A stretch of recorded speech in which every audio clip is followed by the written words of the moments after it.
तो दोस्तों, जैसा मैंने आप सबसे वादा किया था अपने पिछले वीडियो में कि जल्दी ही मैं मिलूंगी नेक्स्ट वीडियो के साथ, तो आज मैं हाजिर हूँ।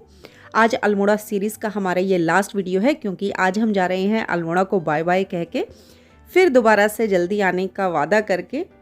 नमस्ते एंड गुड मॉर्निंग फ्रेंड्स। आज हमारा लास्ट डे है अल्मोड़ा में। अब हम निकल गए हैं वहाँ से। फ़िलहाल एक बार और हम आए हैं यहाँ ब्राइट एंड कॉर्नर पे, और हमारा ट्रिप बहुत अच्छा रहा। बहुत एंजॉय किया हम लोगों ने, बहुत सारे मंदिरों के दर्शन किए, बहुत सारे व्यू पॉइंट्स देखे। क्योंकि आते टाइम हमें रूट थोड़ा सा ख़राब मिला था, बीच में रास्ता थोड़ा सा ख़राब मिला था। अब की बार हम दूसरे रूट से जाएंगे, जिसमें वाया मोना होते हुए उसके बाद भीमताल, हल्द्वानी वगैरह इस रूट से जाएंगे। बाकी जो भी होगा वो आप लोगों के साथ मैं शेयर करती रहूँगी। आते टाइम रूट थोड़ा नहीं, काफ़ी ज़्यादा ख़राब था। लगभग 1 घंटे का स्ट्रेच है, वहाँ पर काम चल रहा था रोड के एक्सटेंशन का।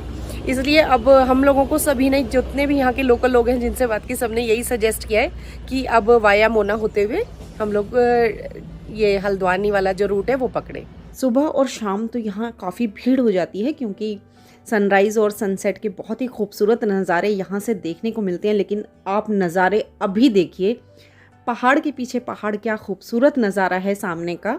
क्या मेरे साथ ही ऐसा होता है या आप सबके साथ भी ऐसा होता है? जब भी कभी हिल स्टेशन से वापस जाने का टाइम आता है ना, ऐसा लगता है कि कुछ पीछे छूटता जा रहा है। ख़ासतौर से ऐसी जगह हैं जहाँ टूरिस्ट की भीड़ भाड़ थोड़ी कम हो ना, तो ऐसी जगहों से अटैचमेंट कुछ ज़्यादा ही हो जाता है। और ये जो ब्राइट एंड कॉर्नर है, यहाँ पर इस तरीके से स्वामी विवेकानंद जी की तस्वीर लगी हुई है। पहले भी मैंने अपने व्लॉग्स में बताया है, वीडियोस में, कि स्वामी विवेकानंद जी काफ़ी टाइम यहाँ पर बिता कर गए हैं अल्मोड़ा में। मेडिटेशन उन्होंने किया था। और जो कसार देवी टेम्पल हम गए थे, वो भी कुछ ना कुछ सेम यही कनेक्शन है। वहाँ पर भी विवेकानंद जी ने मेडिटेशन ही किया था। यहाँ विवेकानंद जी के नाम से लाइब्रेरी और मेमोरियल भी है, लेकिन क्योंकि हम लोग बहुत जल्दी निकले थे सुबह, तो हमें ये सब चीज़ें बंद मिली।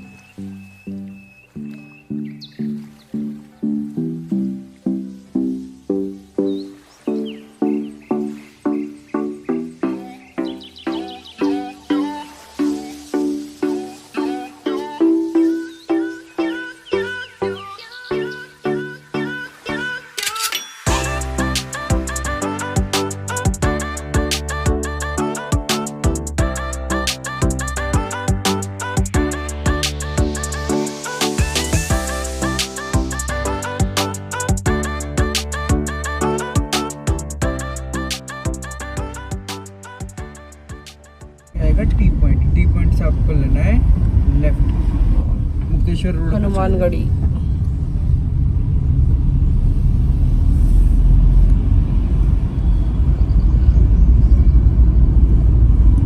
लेफ्ट के बाद जाना है, यहीं से जाना है? अभी तो कोई रास्ता ही नहीं है, एक ही रास्ता। ये पुल तो क्रॉस नहीं है, पुल क्रॉस करते ही लेफ्ट है। अच्छा, वो तो मुझे ज़्यादा कच्चा सा रास्ता लग रहा है, कहीं फंसा ना दे। भाई मैं तो उस वाला रास्ता बता रहा हूँ, उसने बताइए।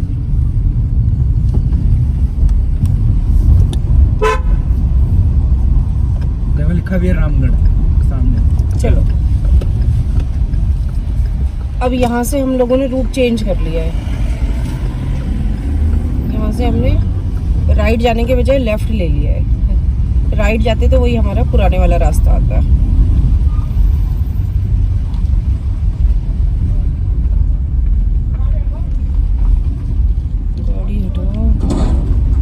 जैसे कि मैंने अभी बताया, इस पुल के बाद से हमने क्या किया था, लेफ्ट टर्न ले लिया राइट टर्न के बजाय। अगर हम राइट टर्न लेते तो रास्ता हमारा वही रहता जिसमें राती घाट पड़ा था और बाबा नीम करोली जी का जो आश्रम था वो पड़ा था। लेकिन फिलहाल हम होकर जाएंगे क्वारब। क्वारब उत्तराखंड का कुमाऊं रीजन का एक छोटा सा गांव है, जिसकी कुल आबादी ही 485 है। और आप बिलीव नहीं करेंगे, टोटल 106 घर यहाँ पर हैं। जितना हमें बताया गया या जितना हमने देखा, नोटिस किया, क्वारब एक बहुत ही खूबसूरत और शांत गांव है, जैसे कि ज़्यादातर पहाड़ी गांव होते हैं। और रास्ते में ना घने जंगल थे, बीच बीच में छोटे छोटे गांव पड़ते रहे। घुमावदार रास्ते के एक तरफ ऊंचे ऊंचे पहाड़ और दूसरी तरफ गहरी घनी खाई, ऊपर से सड़क पर ट्रैफिक ना के बराबर।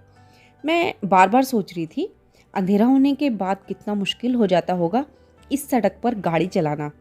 ऊपर से आसपास के मैक्सिमम लोगों के पास, जो आसपास के गांव में रहते हैं, उनके पास अपना व्हीकल नहीं होता कम्यूट करने के लिए। मान लिया उन्हें किसी आसपास के बड़े शहर में जाना है कुछ मार्केट से काम है या फिर हॉस्पिटल जाना है, बच्चों को पढ़ने जाना है, तो उनको कितनी प्रॉब्लम आती होगी। कैसे वो लोग अंधेरे में जंगली जानवर, खासतौर से गुलदार बहुल इस इलाके में अपना सफ़र पूरा करते होंगे।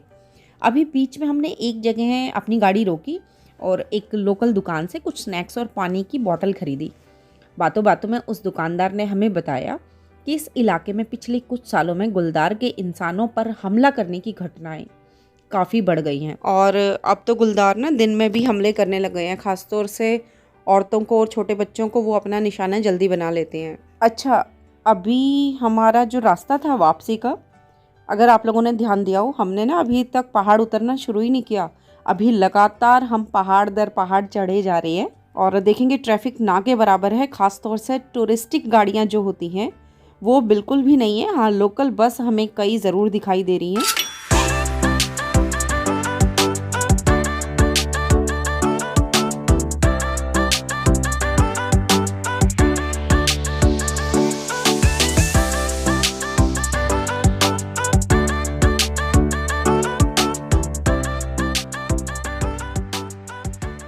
यहाँ रास्ते में जब मैं कार से बाहर खाई की ओर देख रही थी ना नीचे, तो वहाँ भी मुझे छोटे छोटे बहुत सारे गांव दिखाई दे रहे थे। वाकई में पहाड़ी जीवन बहुत मुश्किल है। हम जैसे सैलानी पहाड़ों पर आते हैं, घूमते हैं, फिरते हैं, जेब में पैसा होता है, लग्जरी होटल्स में रुकते हैं और टूरिस्टिक जगहें जो होती हैं, फेमस स्पॉट्स जो होते हैं वहाँ पर घूम फिर लेते हैं, महंगे महंगे रेस्टोरेंट्स में खाना खा लेते हैं। असली पहाड़ी जीवन क्या होता है, क्या क्या इनकी चुनौतियाँ और परेशानियाँ होती हैं, ये सब तो कभी हम लोग एक्सपीरियंस कर ही नहीं पाते या शायद करना ही नहीं चाहते। ये है एक और ख़ूबसूरत पहाड़ी गांव दियारी। और पता है यहाँ की पॉपुलेशन कितनी है? कुल 354 लोग, जिसमें औरत, आदमी, बच्चे, बड़े बूढ़े सब आ गए। कुल 73 घर इस गांव में है। मेरी एक फ्रेंड का घर है पिथौरागढ़ में। फ़िलहाल आजकल वो खटीमा आई हुई है, तो उसने मुझे अल्मोड़ा के नाम का मीनिंग यही बताया कि जहाँ बार बार मोड़ आए वो जगह है अल्मोड़ा। मोड़ तो बार बार आ रहे थे, पर हर मोड़ के बाद पहाड़ों की खूबसूरती, रास्तों की खूबसूरती और नज़ारे बिल्कुल बदल जाते थे। पहाड़ों पे जैसे हर किलोमीटर के बाद मौसम बदल जाता है, उसी तरीके से ना वनस्पति भी चेंज हो जाती है। जो पौधे हैं, पेड़ हैं, वो भी हर एक कुछ किलोमीटर पे बदल जाते हैं। रास्ते में गांव पड़ा है प्यूड़ी, और वहाँ पे नेचुरल सोर्स दिखा पानी का, तो वो पानी भरने आ गए हम लोग। गांव का नाम प्यूड़ी नहीं, प्यूड़ा है। शायद मुझसे समझने में कोई मिस्टेक हो गई। प्यूड़ा बहुत ही फेमस गांव है। बहुत छोटा सा गांव है, लेकिन फेमस क्यों है? क्योंकि उत्तराखंड का और कुमाऊं रीजन का एक काफ़ी बड़ा हिल स्टेशन है मुक्तेश्वर, जिसकी यहाँ से दूरी है कुल 10 किलोमीटर। अब क्योंकि मुक्तेश्वर है वो आजकल कुछ ज़्यादा ही कमर्शलाइज हो गया है, तो जो टूरिस्ट आते हैं, सैलानी आते हैं और जिन्हें शांत जगहों पर रहना पसंद है, तो अब वो मुक्तेश्वर की बजाय प्यूड़ा में रहना पसंद करते हैं। और यहाँ से बहुत ही खूबसूरत नज़ारे शिवालिक रेंज के देखने को मिलते हैं। बहुत ही खूबसूरत हिमालयन व्यू यहाँ से दिखते हैं। इसके साथ साथ यहाँ पर अब जो यहाँ के लोकल लोग हैं, उन्होंने होम स्टेज बना लिए हैं, गेस्ट हाउसेस बना लिए हैं। हालांकि प्यूड़ा का अपना कोई बाज़ार नहीं है, मुक्तेश्वर ही जाना पड़ता है यहाँ के लोगों को भी अगर कुछ ख़रीदारी करनी है।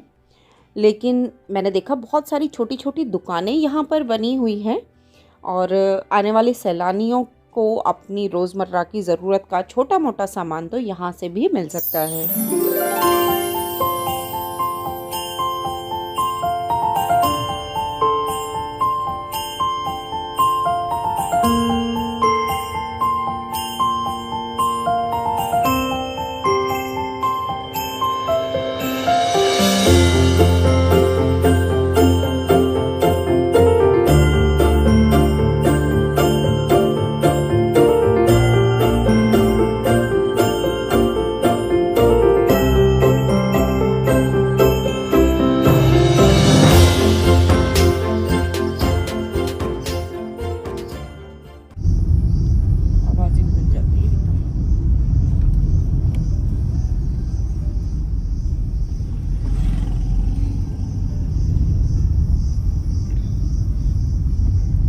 जैसा कि अभी आपने पीछे वीडियो में आवाज़ सुनी होगी, इस टाइम खूब घने गहरे जंगल से होकर के हम लोग गुजर रहे हैं।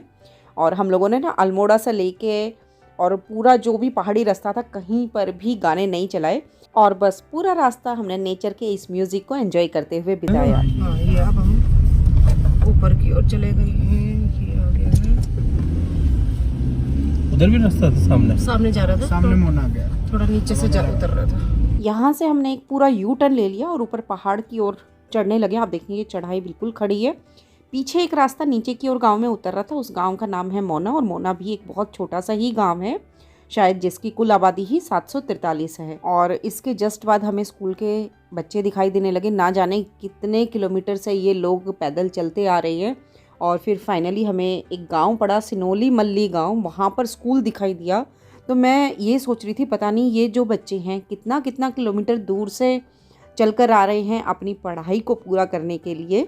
इन्हीं चुनौतियों की तो मैं बात कर रही थी जो पहाड़ी लोग अपनी डे टू डे लाइफ में एक्सपीरियंस करते हैं। से आएगा जैसे मैम इसमें लगा रखा है ना। अच्छा अच्छा अच्छा, ये भी हैंगिंग है। ये कितने का? ये 380 का, वो 425 का जो पकड़ा था, और बीच वाला 350। अच्छा, हैंडमेड है मैम, टाइम लगता है बनाने में। इससे थोड़ा आगे चलते ही पड़ा एक सतखोल नाम का गांव। यहाँ पर हमने ये एक हैंडीक्राफ्ट आइटम्स की शॉप देखी। हैंडमेड खाने की चीज़ें भी थी जैसे कि शरबत, जैम और पहाड़ी नून जो होता है, स्क्वैश थे। उसके अलावा कुछ पेंटिंग का काम करके यहाँ पर रखा हुआ था। कुछ फ्लावर पोट्स थे केन के और ये छोटे छोटे पत्थर हैं, इनके ऊपर पेंटिंग की हुई थी। हालांकि मैंने एक बास्केट यहाँ से ख़रीदी, लेकिन ख़रीदने से ज़्यादा मेरी क्यूरियोसिटी ऐसी दुकानों पर होती है उन चीज़ों को देखने की जो हैंडमेड है या थोड़ा सा उसमें हैंडमेड टच है। शॉपकीपर से मैंने ना अच्छे से सारी डिटेल्स भी ली कि कौन इन्हें बनाता है।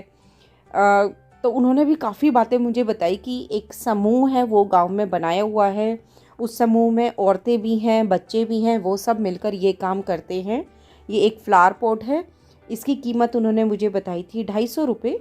और बहुत सारी चीज़ें थी, बहुत सारे आइटम्स थे, कुछ लकड़ी के बने हुए थे, कुछ केन से बने हुए थे। इस तरीके की चीज़ें ना बड़े बड़े शहरों में जो नॉर्मल शॉप्स होती हैं, चाहे कितनी ही बड़ी शॉप क्यों ना हो, आसानी से देखने को नहीं मिलती है। लेकिन हालांकि दिल्ली में जो दिल्ली हाट लगता है, अगर आप लोगों ने कभी देखा हो, या फिर ट्रेड फेयर लगता है, इस तरीके के मेले जब लगते हैं, सूरजकुंड का मेला लगता है, वहाँ पर इस तरीके की कुछ चीज़ें मिल जाती हैं। वहाँ पर इन चीज़ों का रेट थोड़ा सा हायर साइड में होता है। यहाँ पर इस दुकान पर मुझे हर एक आइटम का जो रेट था बहुत ही रीज़नेबल सा लगा, क्योंकि हैंडमेड चीज़ें हैं, थोड़ी सी मेहनत इन चीज़ों में बढ़ जाती है, पर्सनल टच आ जाता है, तो बहुत ही रीज़नेबल से प्राइस इन्होंने रखे हुए थे। आप लोग भी बनाते हैं? यहाँ गांव में नहीं होता ये काम? ये बनाते हैं, क्या बोल रहा हूँ, हमारे कारीगर लोग बनाते हैं, समूह के द्वारा बनते हैं। समूह के जी जी, ये नमक पीसती महिलाएं, वो भी समूह के द्वारा ही बनते हैं। अच्छा, ये जैम जूम जो बनते हैं, जूस वूस सब बनते हैं। कौन सा गांव है भैया ये? नथुआ खान। नथुआ खान में रुक गए अभी हम लोग। और इस तरीके से यहाँ पे ऑर्गेनिक होंगे ये, बिल्कुल ऑर्गेनिक होंगे, बिना खाद वाद के, केमिकल के, गोबर की अभी खाद। हम थे नथुआ खान में और यहाँ बहुत सारे बाग थे जिसमें आड़ू और हरे सेब लगे हुए थे। फ़िलहाल हमें एक ऐसी दुकान दिखाई दी रास्ते पर ही, छोटी सी। इनके पास तराजू वगैरह कुछ भी नहीं था, तो हमने अंदाजे से ही 2 किलो आड़ू यहाँ से लिए और बस यहाँ से हम लगभग आधा किलोमीटर दूर चले कि 2 बहुत ही खूबसूरत छोटी छोटी लड़कियाँ हमें सड़क पर दिखाई दी। उनके हाथों में गिनती के 4 हरे सेब थे, जिसमें एक की कीमत वो 5 रुपये बता रही थी। और उस टाइम मैं कैमरा ऑन करना भूल गई। उनसे हमने वो 4 सेब खरीदे और उन 4 सेब की कीमत 20 रुपये पाकर उन छोटी बच्चियों के चेहरे पर जो खुशी थी और आंखों में जो चमक थी, वो शायद मैं शब्दों में बयान ही नहीं कर सकती। जैसे बनाते हैं, इसी पत्थर को काट काट के बनाते हैं। हाँ, इसी में से स्लैब्स निकाल लेते हैं।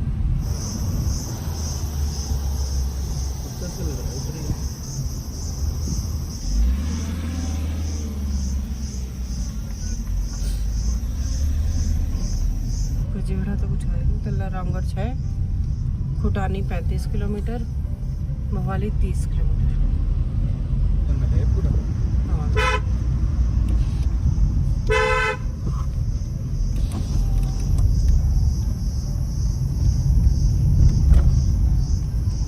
आगे से नोटिस करो, 2-2 3-3 गाड़ी इकट्ठी आ रही है।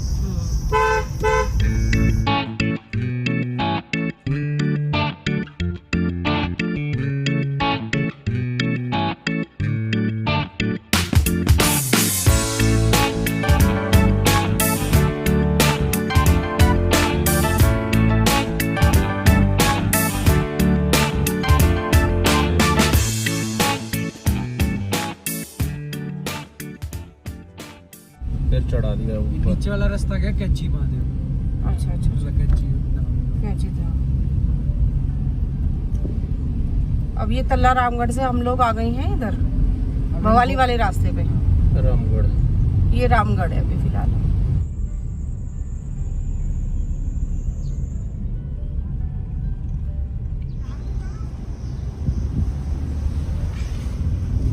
और पीछे वाला रास्ता कहाँ गया यश? वो वाला रास्ता हमारा वो ऊपर की तरफ ही चला गया। वो ऊपर की तरफ चला गया। अब हम ढलान की तरफ आएंगे, भवाली की तरफ जाते हैं। अब हम लोग भवाली पहुंच चुके हैं। ऑलमोस्ट लगभग 4 से 5 किलोमीटर में मेन भवाली भी आ जाएगा। और हम अल्मोड़ा से चले थे सुबह 7:30 बजे और अल्मोड़ा की हाइट है 1650 मीटर और भवाली की भी ऑलमोस्ट सेम ही है 1650 मीटर। 70-80 किलोमीटर हम लोग चल चुके हैं।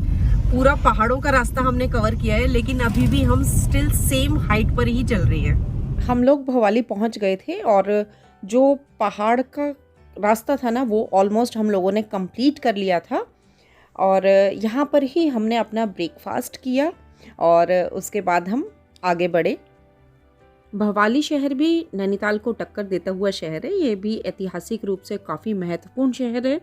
यहाँ पर गोलू देवता का एक बहुत ही पुराना मंदिर है। साथ में घोड़ा खाल नाम का एक सैनिक स्कूल है जो कि बहुत फेमस है। साथ ही लकड़ी के शिवलिंग वाला जाबर महादेव शिव मंदिर भी यहाँ पर है, जहाँ पर 18 फीट लंबा त्रिशूल स्थापित है। आप देखेंगे रास्ते के कई फुटेज ऐसे थे जो ना मैंने हटाए नहीं एडिटिंग करते टाइम, उनको मैंने रखा। हालांकि मैंने उन्हें फास्ट फॉरवर्ड कर दिया, लेकिन मुझे वो पर्सनली खुद इतने अच्छे लगे कि मुझे लगा क्यों ना उन फुटेजेस को ना आप लोगों के साथ भी मैं शेयर करूं। भीमताल भी सुंदर जगह है। एक बात बताओ वैसे, नैनीताल अब ये भीमताल शुरू हो जाएगा। अब क्या ऐसे भीमताल ग्राम पंचायत शुरू हो गई। गई। ऐसे आएंगे अगर कब सर्दी में है ना भीमताल आएंगे खाली। हाँ, तो सर्दियों में नहीं ऐसे आए, अक्टूबर के मंथ में। सितंबर अक्टूबर में बढ़िया मौसम रहता है इधर। तो नैनीताल वगैरह से तो बल्कि इधर सही है, थोड़ी भीड़ कम है। देखना किधर है, संताल हल्द्वानी काटो बादाम। तो वहीं जाके फिर हम सीधा क्यों नहीं गए? पूरा घूम के वहीं आके मिल जाएंगे। ये आगे नहीं तो हम पापा सीधा इधर से आते। दिख रहा है ये पुल? अगर वो हमें डाइवर्ट ना करता सीधा आते हम। अब बीच में सकता बाजार यही कुछ ये है भीमताल। बोटिंग भी होती है यहाँ।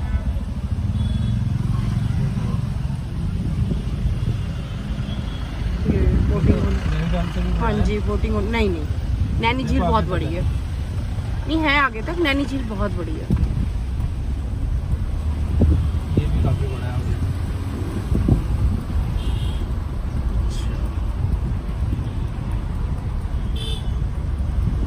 10% किया है कवर हमने। ये वाकई में उत्तराखंड का सेकंड लार्जेस्ट, अगर मैं सरफेस एरिया की बात करूं तो भीमताल सेकंड लार्जेस्ट लेक है।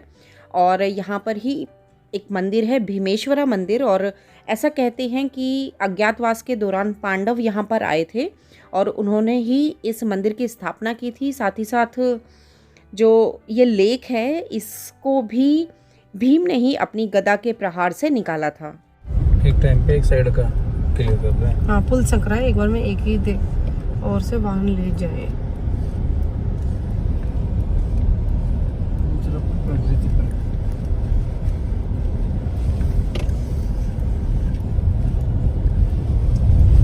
उधर वाला काम चल रहा है।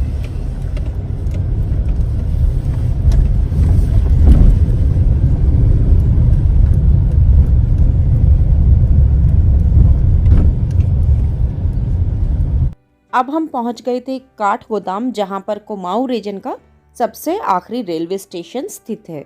साइड में निकल रहा है बाईपास, वो बाईपास भी 2 मिनट स्लोअर दिखा रहा है। तो गूगल तो सलाह दे रहा है सीधे चलो, कहीं मत रुको। तो सीधे चल।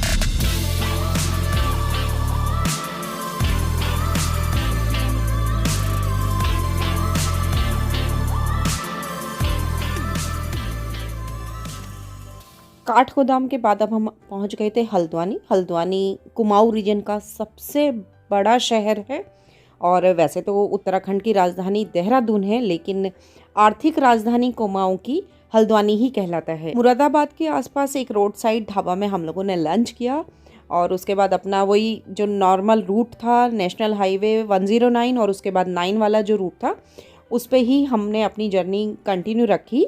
और हमारा ये अल्मोड़ा का जो ट्रिप था बहुत ही बेहतरीन रहा। अपने सारे एक्सपीरियंसेस मैंने आप लोगों के साथ शेयर किए, आप लोगों ने उन्हें खूब पसंद किया, प्यार किया, सराहा। वीडियो अगर पसंद आए तो प्लीज़ लाइक करना बिल्कुल ना भूलें। अगर अभी तक आप लोगों ने मेरे चैनल को सब्सक्राइब नहीं किया है, जल्दी से सब्सक्राइब कर लें और बेल आइकन को ज़रूर प्रेस कर दें। बहुत जल्दी ही अपनी ट्रैवलिंग से जुड़ी और वीडियोस में आप लोगों के साथ शेयर करने वाली हूँ।